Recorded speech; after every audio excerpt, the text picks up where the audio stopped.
So Jujutsu Kaisen Cursed Clash has been out for a little bit now, and we're already waiting for DLC. But I want to let y'all know right now, before we get into this video, I wouldn't get your hopes up on this DLC having just too much content, because y'all gotta remember the hidden inventory in Premature Death Arc was only around, I think, 5 to 6 episodes. So there's not just a whole lot of content there to make until DLC. I feel like this is more so kind of like a little bit of an appetizer to get us ready for the actual Shibuya incident and some more DLC that they plan on dropping if they continue to keep this game going. But we're going to be talking about that. So anime question for today is, what do you want from the hidden inventory Premature Death Arc DLC besides Toji? Because we know everybody wants Toji. But yeah, if this is anything you might be interested in, make sure to like, comment, subscribe, turn on the bell, do all those nice things, and let's go ahead and just talk about what we should be getting from this DLC. Okay, so when we get into the key things we're actually going to be talking about in this video, it's going to be maps, characters, cosmetics and costumes, and also some of the story changes they might do. So some key things to catch you up with this arc if you don't really necessarily remember it. The main purpose of the arc was for Gojo and Geto to protect Riko, which was supposed to be the next vessel for Tengen. Tengen is basically a user that basically keeps some of the most powerful barriers alive in the Jujutsu Kaisen world. And there were two main opposing groups, which was the Star Religious group, the Time Vessel Association, which was the group that hired Toji, and also the Curse User group Q, which, you know, consisted of two members, the guys that got washed up in the beginning. So the main characters involved of course Gojo and Geto, both in their younger versions, Toji, who was working for the Time Vessel Association,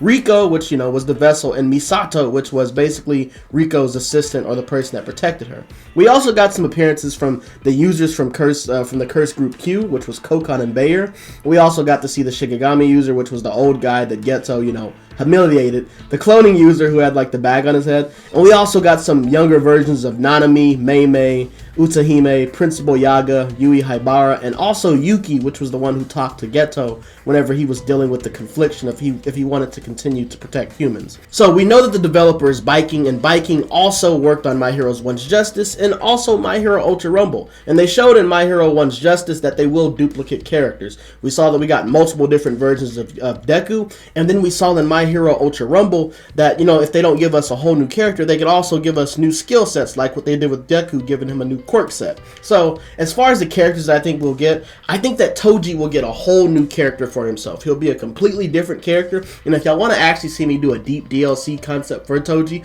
let me know in the comments and we can do that. But Toji will be a unique character. Now Geto and Gojo is where things gets a little bit confusing, because Geto, I think, deserves a new character because his moves were completely different whenever he was younger. He was using many different things.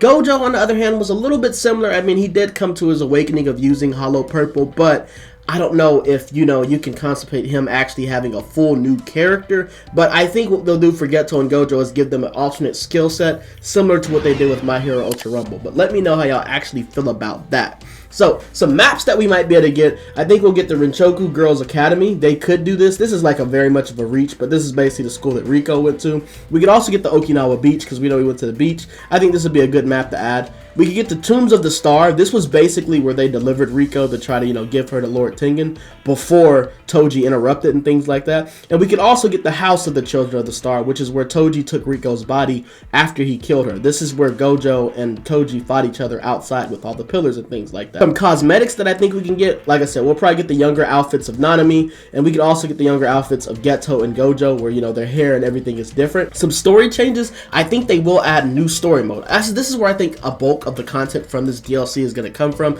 Some of the story changes, I think they will add, you know, more cutscenes. I think the story mode they gave us in the base game was, you know, kind of lazy. They just threw it at us, but I think these DLC story modes are going to have more content, more cutscenes. Now, I do think some characters are going to be cut from this hidden inventory part, because like I said, we don't have Mei or Utahime, so they're going to be skipping that beginning portion. But I think they'll also add some new enemies. Now, since I don't think we're going to be getting the bag user or also the Shikigami user, currently in the rush battles and, you know, just the normal missions, we only have cursed spirit type enemies. I think this DLC will add curse users, so maybe we might get different type of Shikigami and just different type of curse user enemies coming from this DLC. Let me know how y'all feel about that. But yeah, that's basically the main gist of what I'm thinking we're gonna get with the hidden inventory Premature Death Arc. So man, like I said, don't get your hopes up too high, but don't also be down. We got a lot of content coming, especially if they cover the Shibuya incident arc, because there's so much, and then there's so many second year characters that they still haven't added to the game, like Momo and Mei and just so many things. So yeah, man, keep your faith in them, but just don't expect too much with this small thing. I think this is more of an appetizer. But let me know how y'all feel about this in the comments, how y'all been feeling about the game in general, man, and make sure to drop your tags and stuff in the bottom, man, because I'm cool with playing with people, playing with subscribers and things like that, man. But hey, I'm gonna see y'all on the next one, and hey, I appreciate y'all for tuning in. We up.